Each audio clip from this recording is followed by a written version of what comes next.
everybody, I'm Jesse, and welcome to another edition of Gen X Thinks. And today I'm going to talk about whether or not we should reach out to the radical left, these extreme leftists that we see on the media, screaming and crying, the purple-haired people with just the weird radical ideas. And since the election, I've seen quite a few conservative talk show hosts and podcasters and stuff presenting the idea that we should back off now, that we should be nicer to them, and that we should reach out across the aisle, I guess. I'm not on one side or the other of the aisle, and I don't believe that any of you are either. We're all in the middle, but that's the terminology. Reach out across the aisle and be nice to these people and befriend them and stop ridiculing them, this type of thing. And some really prominent figures are presenting this idea now since the election, that this is a time for us to back off. And my personal opinion is that is the exact opposite of what we should do. This isn't the end of a war. This was the end of a small skirmish. These people have been trying to destroy our country. They've been voting these politicians in who want to take our First Amendment, our Second Amendment rights. They're trying to destroy our country. And being nice to them and backing off and hitting the brakes on all that, that's not how you win. To use a sports analogy, you don't score one touchdown in the first quarter or score a run in the first inning or score a goal in the first period and then run out, your whole team run out on the field or the ice or whatever and try to shake hands with the other team like the game is over. That's what these people are suggesting. No. Absolutely not. No. We're still in the beginning of this. People don't realize that this has been going on for decades. Literally decades. They took over the educational system back in 1979, and we're just now seeing the fruits of their labor. Okay, they have been working at this for a long, long time. Now we're just now realizing that they have destroyed the educational system. So this is not a one shot, we won, time to lay down. That's not what this is. This is a long, protracted war, and we have just come out on top of one skirmish of this war. And these are the people that we're up against. It made the news that one of the directors or one of the higher ups in FEMA ordered the rescue people, the FEMA workers or whatever, ordered them not to help people in homes that had American flags or Trump signs in their yard, to just skip them over, avoid them. That's a fact. It happened. These are the kind of people we're up against, and this is the system that we have in place now. Now this isn't going to change with one election. This isn't going to, we haven't won anything. These people are in there, and it's not going to get washed away and scrubbed clean in the next 4 years. Yes, a lot can be done, but we haven't won.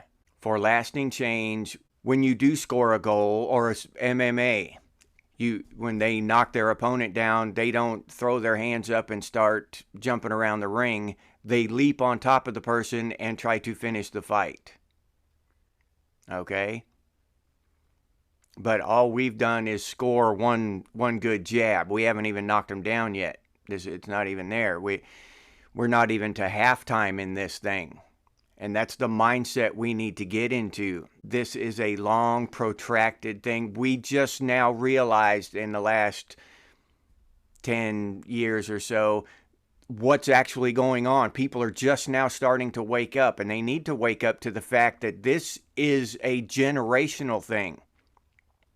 If you watch my other video about why I talk about why I believe that they have been enacting this plan over generations. This is a generational thing. This is not a one-off, one presidency, one thing. This is further reaching and longer acting than that. And we have to start acting that way. We have to realize what is actually going on and behave accordingly. Another thing that illustrates who we're up against, and it has to do with hurricanes again, in the comments, Joanne pointed out that you'd think that these people had their homes washed away in floods, and you'd think that the government would go in and help them rebuild, help them put their lives back together, since they've been paying taxes their entire lives. What is the government actually doing? They're going in and taking their children away from them because they have no homes. Yeah. Who is helping these people? Their neighbors and the Amish. The Amish are going in there and building homes for these people so they don't lose their children. The Amish is protecting these people from the government. That's happening now. While they're getting their doors kicked in by the FBI for raw milk, they're out there helping their neighbors. It's just mind-boggling. And I actually feel bad because I heard about this Amish thing and the FBI kicking in their doors years ago. And I was just like, I don't know any Amish. It was happened in Pennsylvania or something and didn't have much to do with me. I mean, it angered me. I was upset about it. But what could I do about it? Now, I'm ashamed of myself for not doing anything. I didn't write an email to my congressman, nothing. I did nothing.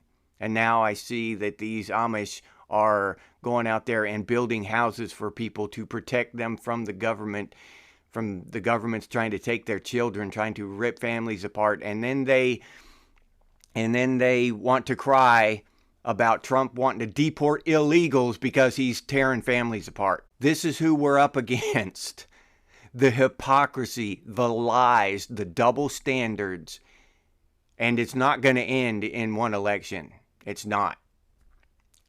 These people are brainwashed. The people that vote for them are brainwashed, and it's not time to back off the gas and start being nice. It's time to finish it. It's time to double down.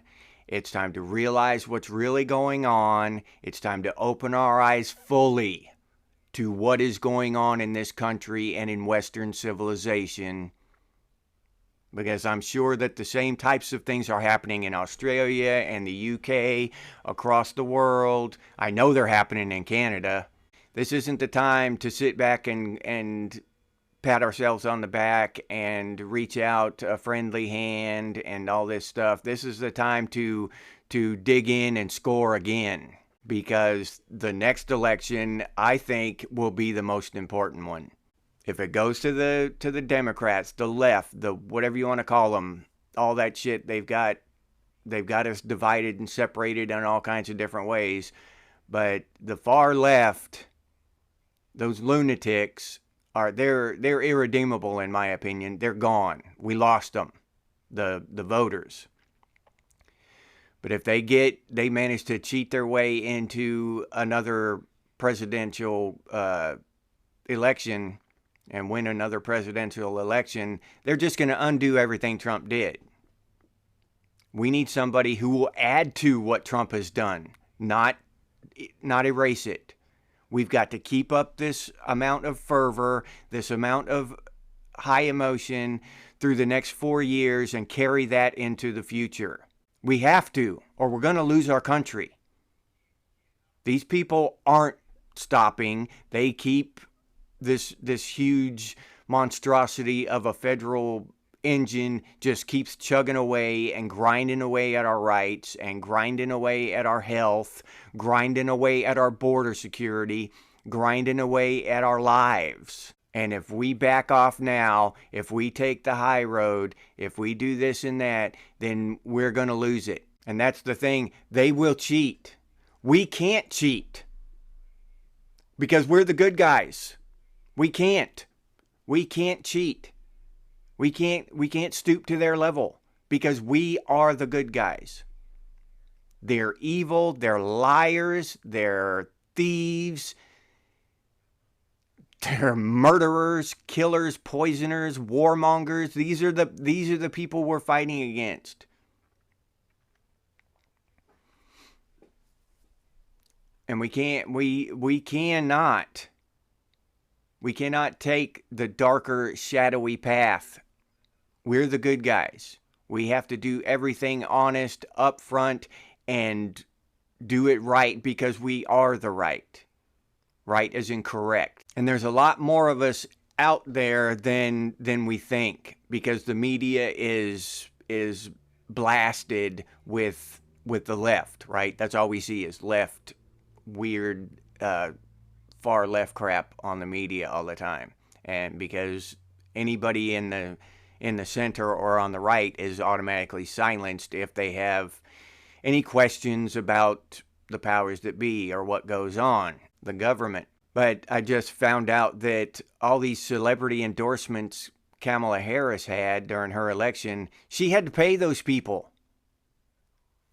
That really, maybe I'm ignorant, maybe I'm naive, but that blew my mind. Why weren't these people just going up and talking about what they believe in? I seriously doubt that Joe Rogan or Kid Rock or Elon Musk, any of those people were paid by Trump to say any of the things that they said, to show up and talk for him. He didn't pay them a dime. They just believe in him, and they took time out of their lives to go try to make this country better. They said what they said out of their heart. So when you find out that these other, whatever, Lizzo and what's that other person? I don't know.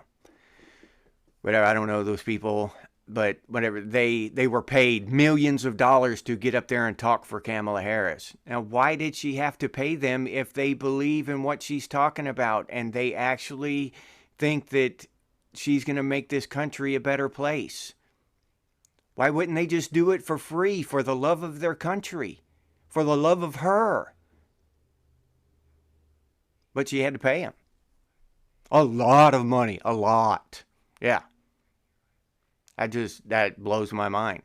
I thought they just believed in what she said. So even the celebrity endorsements they had aren't real. They're a paid job just like anything else. Anyway, the message today is that it's not time to back off. It isn't time to start being nice. It isn't time to rein in the truth and start being sensitive to these whack jobs who are voting to destroy America. This is a war. It's a spiritual war. It's an intellectual war. It's an ideological war.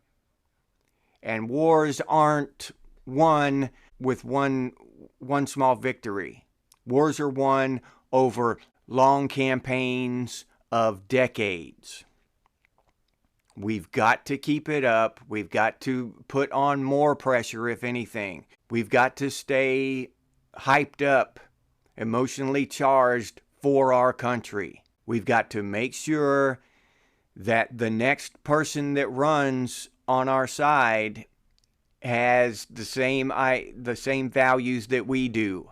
And we've got to make sure that we all get out and vote and get them in there so they can continue Trump's legacy and the American legacy. Or the United States of America is going to go away. We're going to lose our country if we back off and let them win the next time just because we sat on the couch. And whoever runs the next time doesn't have the same magnetism that Trump does. We need to supply that energy that the next candidate is missing. We need to supply that. They're not going to be Trump, and we need to understand that. We need to use common sense, our intelligence, and understand that nobody else is going to be Trump. But that doesn't mean that they won't be what we need. And I'll leave you there with that. If you enjoyed this video, please like, subscribe, and comment. If you'd like to become a member of Gen X Thinks, I'll leave that link down in the description, or you can head over to the channel page and become a member that way. If you'd like to support the channel, you can do so by clicking on that super thanks button down there. I sincerely appreciate that. Thank you very much. Or you can head over to Buy Me a Cup of Coffee and buy me a cup of coffee. I'll put that link down in the description too. If you're interested in Gen X gear, we've got some really cool stuff over there at Redbubble. Gen X Thinks and Gen X branded stuff. Hoodies, t-shirts, coffee mugs, stickers, all kinds of cool stuff. And I'll put that link down in the description as well. If you can't or don't want to support the channel in any of those ways, you can always do so by sharing these videos on your social media. That helps out a lot. Thank you very much to those of you who do that. I sincerely appreciate it. If you have any ideas for future episodes of Gen X Thinks, please put those down in the comments, or you can email us, and the email's over on the channel page. And as always, stay frosty, Gen X, and I'll see you on the next one.